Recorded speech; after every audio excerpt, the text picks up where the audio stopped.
Voltamos, cá estamos de volta com o nosso Faroeste Brasileira e vou relembrar agora uma promessa de campanha do governo. Você lembra daquela história de acabar com os sigilos? Você lembra que os sigilos acabariam se o presidente Lula vencesse a eleição?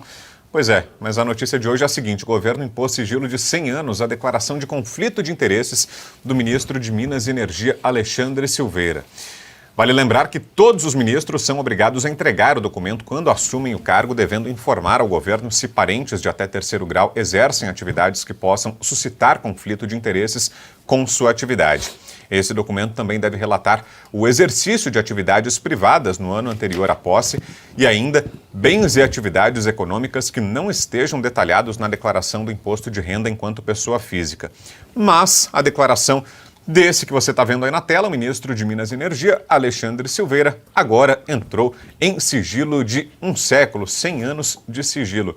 E é bom lembrar exatamente o papel que está tendo no governo o ministro de Minas e Energia. Ele é o responsável, ou não o ministro Silveira, mas a pasta que ele comanda foi responsável, por exemplo, entre outras medidas, pela medida provisória que aliviou a situação financeira das empresas quebradas que foram compradas pelos irmãos Joesley e Wesley Batista. Eles mesmos que voltaram com todo o protagonismo que tinham em governos anteriores do PT, que voltaram a frequentar o Palácio do Planalto, inclusive, visitaram o presidente Lula dia desses em Brasília, logo depois desse encontro e depois de eles comprarem uma série de distribuidoras quebradas que estavam tomando calote da operadora de energia do Amazonas, veio o Ministério de Minas e Energia e aliviou essas dívidas. Vai repassar, através de uma medida provisória, que agora vai ser analisada, vai repassar esse rombo para as contas de luz de todos os brasileiros, ou seja, vai dividir esse calote entre todo mundo, vai tirar do colo das empresas dos irmãos Batista. Tornou vantajoso um negócio que, a rigor,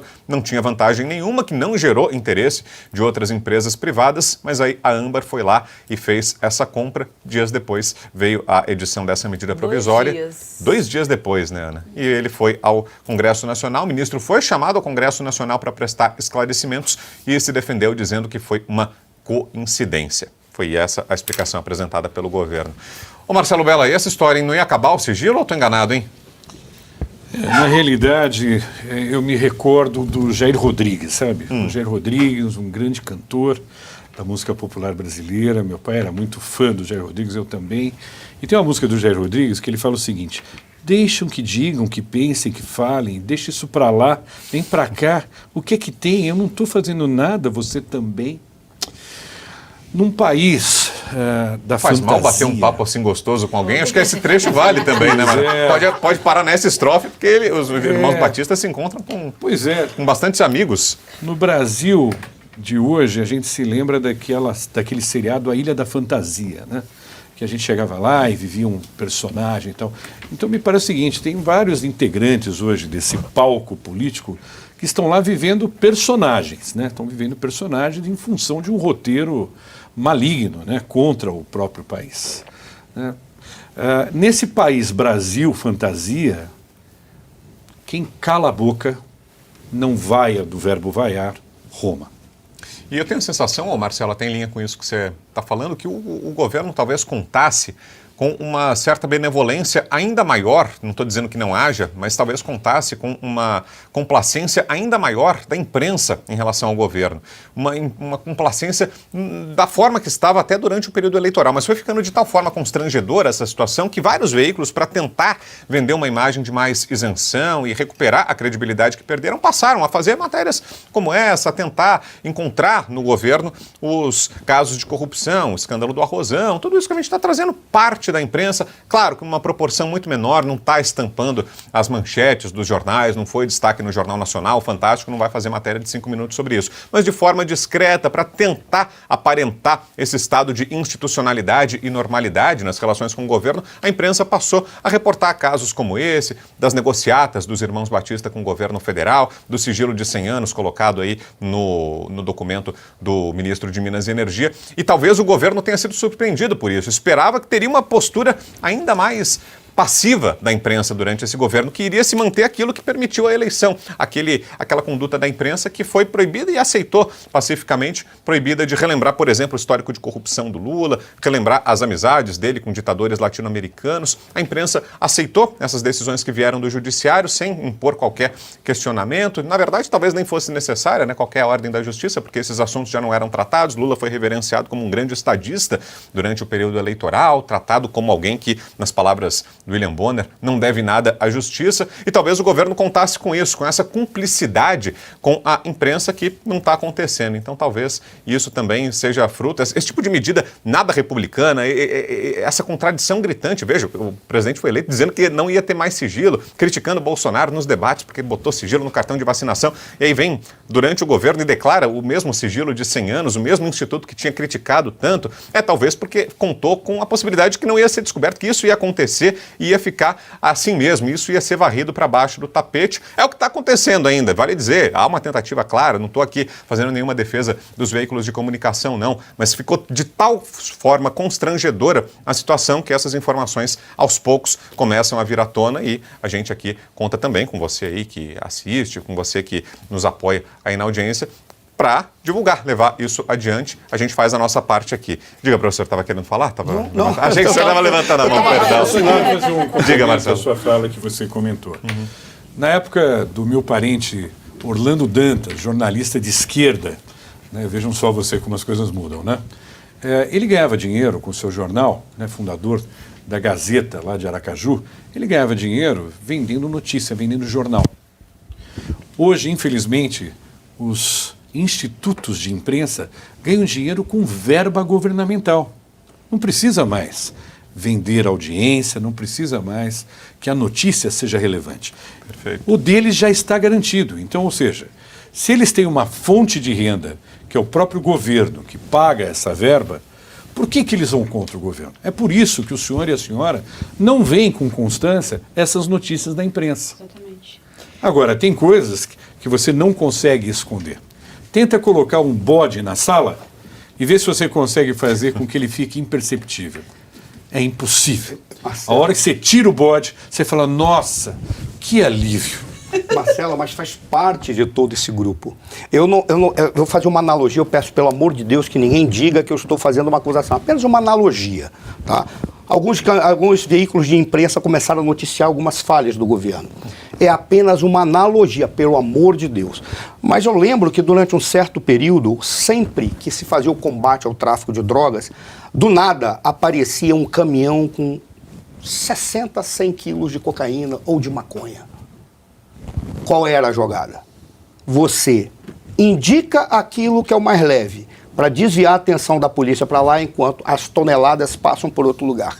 Eu jamais vou imaginar que não haja alguma intenção por trás disso, de não, vou fazer a crítica, tal, essa questãozinha aqui, a gente joga... Recupera a credibilidade e o povo olha para lá. Mas aquilo que é o grosso não é noticiado. Por quê? Porque fazem parte do processo da governança atual. Ali é o Ministério, não é nem o Ministério da Verdade, não sei se você vai concordar. Ali é a verdadeira SECOM, que está junto, e é o Diário Oficial da União. Se você quiser o que o governo pensa, olhe para lá. Vai lá e eles vão estar dizendo, olha, é isso, isso, isso. É o Diário Oficial da União. Por isso, quando eles fazem a crítica, me lembrou esses atos do crime organizado. Não estou dizendo que são criminosos, é apenas um paralelo, tá? Apenas um paralelo, só isso. Na verdade, essa palavra criminosa, eu sei que ela é pesada, mas na verdade o Alckmin avisou e todos nós sabíamos, estão voltando para a cena do crime. Os mesmos empresários, os mesmos atores políticos, com algumas novidades, né? O próprio Alckmin na vice-presidência da República e o próprio Alexandre Silveira, que era do PSDB, era um grande articulador político do Aécio Neves em Minas Gerais, também fazendo agora parte desse time. E aí, você tem os irmãos Batistas comprando empresas quebradas, que ninguém no mercado queria. 2 dias depois, por coincidência, vem uma medida provisória que favorece imensamente essas empresas, que a partir daí várias outras pessoas no mercado iam ter interesse em comprar, mas foi coincidentemente só 2 dias depois.